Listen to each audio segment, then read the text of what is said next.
Olá, eu sou a professora Ana Rita e esse vídeo é para você que ainda está confuso ou confusa, sem saber como começar a estudar para um concurso público, vestibular ou Enem.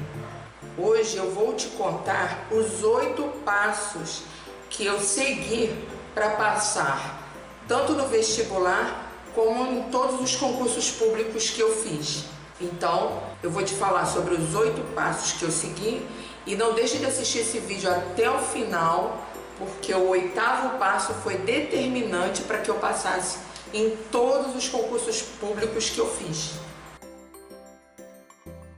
Eu vou falar o óbvio, claro, que é você fazer um curso preparatório para ter uma orientação especializada sobre todas as matérias que você terá que estudar. A orientação especializada é importante para que você tenha rotina de estudo, tenha uma orientação direcionada para suas necessidades, além de esclarecer todas as suas dúvidas durante aquele período de preparação.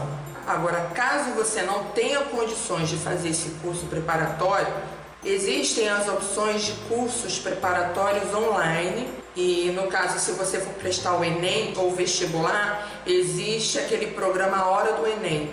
Você tem orientação da Hora do Enem através do Twitter e do Facebook também. Eu vou deixar o link aqui embaixo para vocês acessarem.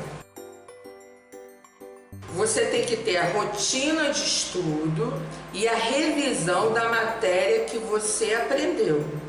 Então, como é que eu fazia? No caso, eu tinha um curso preparatório, eu estudava no horário da manhã, de segunda a sábado, no horário da manhã. E meu horário de rotina de estudo pessoal, em que eu praticava fazer exercícios, revisar matéria, fazer resumos, fazer bloquinhos com dicas de estudo, era no horário da tarde. Eu considero determinante para você passar em um concurso é essa rotina de estudo. Você ter o seu horário alternativo ao do professor especializado para você estudar e praticar o que você aprendeu. Minha rotina era de segunda a sábado, 3 horas de estudo à tarde. Então eu tirava 1h30 mais ou menos para estudar uma matéria, 30 minutos de descanso, eu sempre descansava, lanchava e aí eu retornava para outra matéria. Lembrando sempre que a disciplina também é um fator determinante para que você alcance o seu resultado. O 3º passo. É muito importante se preocupar com o ambiente de estudo. O local em que você vai estudar também influencia o seu resultado. Se você estuda com pessoas falando próximas, assistindo televisão, comentando e gritando, ou conversando, e você ouvindo a conversa, você não vai se concentrar. Não vai ser um horário de estudo com significância. Não vai ser um horário de concentração total e absorção daquele conteúdo. Então tem que ser um ambiente silencioso, muito bem iluminado. Se for um ambiente escuro, dá a tendência do sono, do cansaço na hora da leitura. Você tem que se preocupar onde você vai sentar, porque se você sentar numa poltrona super confortável e se acomodar para estudar, provavelmente em 30 minutos você vai estar dormindo se você começar a estudar história ou geografia, que são matérias que envolvem muita leitura, você vai dormir. E mesmo se você for fazer matemática, física ou química, isso também você vai acabar desanimando do seu estudo. Tem que ser uma cadeira que permita que você fique ativo, atento, acordado.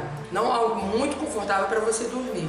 Outra questão também é não ter o celular ligado. Se você ficar com o celular no ambiente que você estuda, você tem que colocar no modo avião. Porque qualquer notificação que chegar, você vai ter curiosidade de ver o que foi. Se foi uma mensagem, se é da namorada, se é do colégio, se é uma fofoca. Então, o ideal mesmo é desligar o celular. Ter silêncio absoluto naquele momento da sua concentração. Ter um caderno para você organizar os conteúdos de cada matéria que você pretende estudar. Lá na minha época, quando eu prestei o meu vestibular, que foi o vestibular de 92, eu escrevi o conteúdo de cada matéria, eu fiz xerox, colei no caderno. Hoje em dia é muito mais fácil, você imprime os conteúdos, cola no caderno e cada item que você estudar, você vai cortando. Mas você corta os conteúdos que você realmente tenha certeza que você tem domínio daquele assunto. Porque conforme os meses forem passando, o tempo for passando, e você observar o que você já sabe, o que falta aprender, vai te ajudando, vai melhorando a sua confiança e sua segurança dos seus conhecimentos. Quando chegar na hora da prova, você tem muito maior segurança sobre o que você sabe e tem domínio para aquela prova que você pretende fazer. Eu tinha um planejamento da minha rotina de estudo. Eu fazia um cronograma das matérias que eu ia revisar por dia. Eu fazia a hora da minha rotina de revisão de estudos e fixação de exercícios sempre no meu horário alternativo, que era o horário da tarde. Então eu escolhia sempre 3 matérias por dia ou 2 matérias por dia. E como é que era essa minha rotina de estudo? Veja como é que era o meu modelo de planejamento. Observou? Antes de analisar esse meu planejamento, eu quero te dizer que eu estudava 2 vezes matemática e 2 vezes português. Português porque era literatura brasileira, gramática e redação. E matemática porque matemática é um bicho de 7 cabeças, todo mundo sabe, né? E o meu grande problema era geografia e química, porque eu não suportava essas matérias. Química porque eu não entendia uma parte da química, que é a química inorgânica, eu tinha muita dificuldade com a química inorgânica. E geografia porque eu achava cansativo ler a matéria. Sempre amei os professores de geografia, considero pessoas fantásticas. Então eu escolhi 3 dias para estudar geografia, 3 dias para estudar química. As matérias que eu tinha maior dificuldade, que eram essas 2, era que eu dava maior ênfase e dedicação. E as outras matérias que eu não tinha nenhuma dificuldade, que era filosofia, sociologia, se tivesse história da arte, qualquer coisa nesse sentido, eu colocava tudo junto com português e inglês, porque todas essas matérias estão de alguma forma relacionadas e se tornava muito fácil para mim ler e estudar essas matérias. Então olha aqui o meu cronograma, dá para você observar que o meu planejamento ficou mais ou menos assim. Na segunda-feira eu estudava matemática, biologia e química. Na terça, português e geografia. Quarta, matemática, física e geografia. Quinta, português e geografia. Sexta, química e história. Sábado, português, química e inglês. Então, repetindo, eu coloquei 3 vezes geografia e 3 vezes química. Coloquei 2 vezes português e 2 vezes matemática. Essa organização tem muito mais a ver com a minha disposição de estudo, a minha capacidade, a forma como eu gosto de estudar as matérias. Então você tem que organizar o seu cronograma de acordo também com a sua capacidade, com as matérias que você gosta, que você não gosta, para que esse estudo seja positivo e dê realmente um resultado bom para você, que é o quê? Você passar no seu concurso público. Lembre-se que o principal no seu planejamento de estudo é focar nas suas dificuldades, porque o que é fácil é sempre muito gostoso de estudar.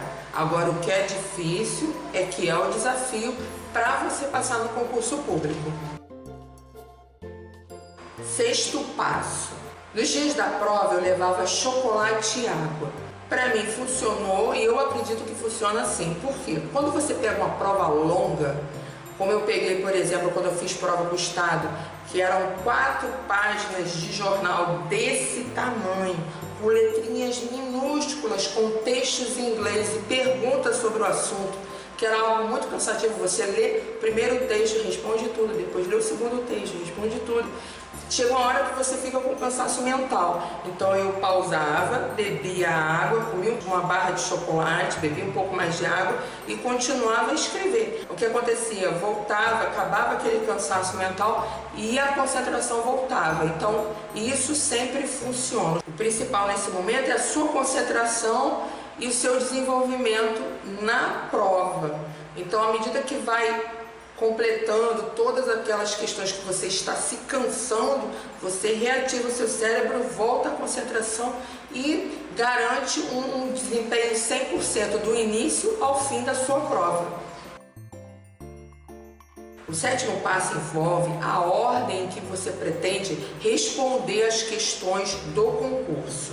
Escolha sempre primeiro as matérias que você considerar mais fáceis resolver, você começa com essas matérias. As matérias que você considerar mais difíceis, em nível de dificuldade, você deixa por último, para que você não se estresse e atrapalhe o seu desempenho no que você já teria garantido como nota alta e máxima, que são as matérias que você considera muito mais fácil para você desenvolver. Essa é a primeira dica. Mesmo naquele caderno mais fácil, que você considera a matéria mais fácil de resolver, por exemplo, no meu caso, no vestibular seria inglês, português e redação. Eu comecei primeiro com a redação, depois fui resolver as questões de inglês, que eram mais rápidos no vestibular, e depois português, porque tudo era muito mais fácil. Qual é a ordem que você tem que fazer? Primeiro responde o que você sabe.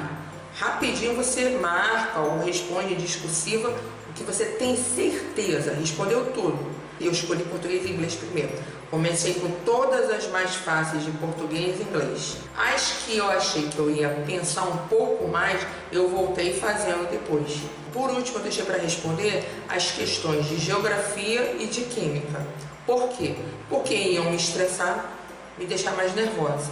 Então, sempre tenha cuidado de responder primeiro o que você sabe, com certeza, e deixe por último o que você ou tem dúvida ou que você não sabe, que você vai ter que realmente ficar pensando e nas possibilidades que seriam de eliminação para dar a resposta certa. Outro detalhe é a questão da pergunta. Se é uma questão objetiva e pergunta qual é a resposta certa, o que eu fazia primeiro? Eu procurava as 4 questões erradas, com certeza eu encontrava o erro, marcava. O que sobrou é a resposta certa. Só que essa respostinha que você deixou por último, provavelmente tem uma pegadinha para você ficar na dúvida. Então você nunca deve desistir, tá? Deixa essa lá. Se ele pediu qual é a resposta errada, você vai procurar as 4 que com certeza você percebe que é a resposta certa. E aqui sobrou com certeza errada, que provavelmente é uma pegadinha e vai te deixar um pouco na dúvida, mas não pode abandonar. Na hora que você encontrou as 4 certas, o que sobrou é errado, então deixa ela lá, marca aquela resposta. Algo também que a gente sempre diz para o aluno, a primeira resposta que veio à sua mente é a resposta certa. O seu cérebro provavelmente está te dando a resposta certa. Lembrando que ele está dando a resposta certa para quem estudou, tá? Se a pessoa não estudou, então ele não pode ser ou não a resposta certa. Mas a primeira resposta que vem à sua mente, que você marcou, deixa ela lá. Se depois você fizer a revisão e tiver vontade de trocar, não troque. Provavelmente você vai se arrepender. Você vai trocar, vai errar e vai se arrepender, que é o que acontece na maioria dos casos. 8º passo. O meu 8º passo, que é o principal, e também ele é um pouco difícil para algumas pessoas, que é o seguinte: ficar calmo. Se você é uma pessoa nervosa, você acaba se tornando, infelizmente, um forte candidato a não conseguir um resultado positivo no concurso. O nervosismo acaba fazendo com que você libere hormônios do estresse. Se você for estudar um pouco de neurociência, não que eu entenda muito sobre o assunto, mas eu li bastante sobre o assunto. Esse hormônio do estresse acaba atrapalhando o seu desempenho. Então, por mais que a pessoa seja brilhante, inteligentíssima, ela saiba tudo, se ela entrar em estresse durante a prova, eu digo assim, um nervosismo de suar, tremer e começar a fazer a prova, parar, às vezes até sentir falta de ar, ficar muito nervoso mesmo, o desempenho dela cai em 50%. E aí ela acaba se tornando uma pessoa mediana como as outras pessoas. Por mais que ela saiba tudo, ela não vai ter um bom desempenho. E no meu caso, eu descobri fazendo o vestibular a primeira vez, né, que eu fico calma nas provas. Então isso foi algo muito positivo para mim. E aí eu descobri que outras pessoas que muitas vezes sabiam muito mais do que eu não conseguiram passar no mesmo concurso justamente por isso, porque ficavam muito nervosas na hora. Elas não conseguiram desempenhar tudo que elas tinham potencial, porque elas permitiram que o nervosismo atrapalhasse esse desempenho. E no meu caso, tudo que eu tinha me concentrado, que eu tinha consciência, que eu sabia, eu estava calmo o suficiente para colocar aquele conhecimento na prova. Então é muito importante você se preocupar em ficar calmo e saber se você é uma pessoa nervosa ou não na prova. Se você for uma pessoa nervosa na prova, pode buscar uma orientação de um profissional, habilitado para te dar umas orientações de como tentar, antes do momento da prova, já estar se preparando para ficar calmo no dia.